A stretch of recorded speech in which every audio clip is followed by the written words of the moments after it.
सच्ची घटनाएं। जब ये केवल 6 हफ्तों की थी, डॉक्टर की लापरवाही के द्वारा इनकी आंखों में गलत दवाई डालने के कारण ये जीवन भर के लिए अंधी हो गई। 8 हफ्तों की उम्र में इन्होंने अपने पिता को खो दिया और 14 साल की उम्र में इन्हें अंधों के स्कूल में दाखिला दिया गया। इनमें संगीत और कविता की खासियत उभर कर आने लगी। ये सुंदर संगीत कंपोज करने लगी और गीत और हिम्स लिखने लगी। प्रभु की स्तुति के लिए बहुत ही सुंदर शब्दों में लिखने लगी। ये अंधी थी, इसलिए ये दुखी और निराश नहीं हुई, परंतु हमेशा परमेश्वर की स्तुति करते हुए आनंदित रहने लगी।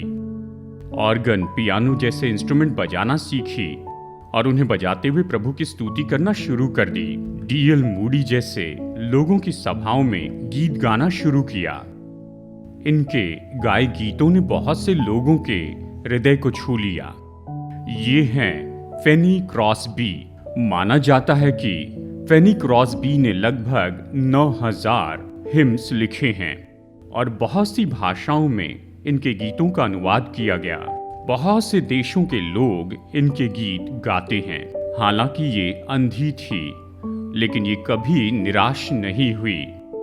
देखिए, परमेश्वर की स्तुति करते हुए और अपनी योग्यताओं को परमेश्वर को देते हुए ये कैसे बहुत से लोगों के लिए आशीष का कारण बनी। केवल गीतों को लिखने में ये खुश नहीं रही, पर ये झुग्गियों में गरीबों के पास में भी गई, जेल के कैदियों के पास में भी गई और यीशु मसीह का सुसमाचार बताना शुरू कर दिया। परमेश्वर के वचन को अपने हृदय में रखा, इसलिए इनके संदेश इतने फलवंत हुए और बहुत से लोगों के उद्धार के लिए लाभदायी हो गए।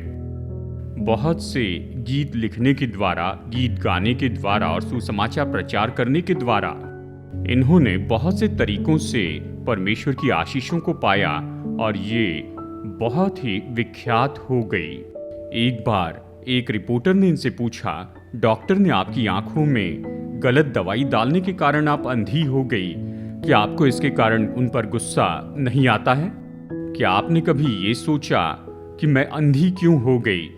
इस तरह उनसे सवाल पूछे और इसके लिए इन्होंने जवाब दिया, जब परमेश्वर ने यह अंधापन मुझे एक वरदान के रूप में दिया तो मैं क्यों चिंता करूं?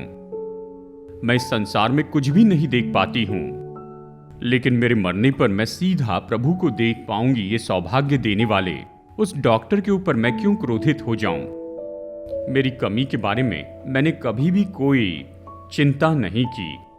अब तक इस संसार में मैंने किसी वस्तु को और किसी मनुष्य को नहीं देखा है, लेकिन इस संसार से जाने के बाद मेरे लिए अपनी जान देने वाले, अपनी आंखों से अपने उद्धारकर्ता प्रभु को देखूंगी। ये कितना बड़ा सौभाग्य है। खुशी के आंसू बहाते हुए इन्होंने ये जवाब दिया। जीवन में इन्होंने बहुत सी मुश्किलों का सामना किया, बहुत सी कमी घटी का सामना किया। इन्होंने कभी उसकी ओर ध्यान नहीं दिया, लेकिन इसके बजाय इन्होंने उन्हें परमेश्वर के द्वारा दी गई आशीष और अवसर के रूप में देखा। क्या आपने देखा ये कैसे आशीषित जीवन जी? फेनी क्रॉसबी ने बहुत से तरीकों से परमेश्वर की महिमा की और इस जगत को छोड़कर चली गई कि अपने सृष्टिकर्ता परमेश्वर को और इनके उद्धार के लिए अपनी जान देने वाले प्रभु यीशु मसीह को देखने के लिए। फेनी क्रॉसबी का उपयोग करने वाले परमेश्वर आशा करते हैं कि अपनी महिमा के लिए आपका भी उपयोग करें। आप अपनी त्रुटियों को उसे सौंपें और वो उसे पूरी तरह से आशीष में बदल देंगे। उससे अपनी कमी घटियां बताइए और वो उसे पूरी तरह से आशीषों में बदल देंगे।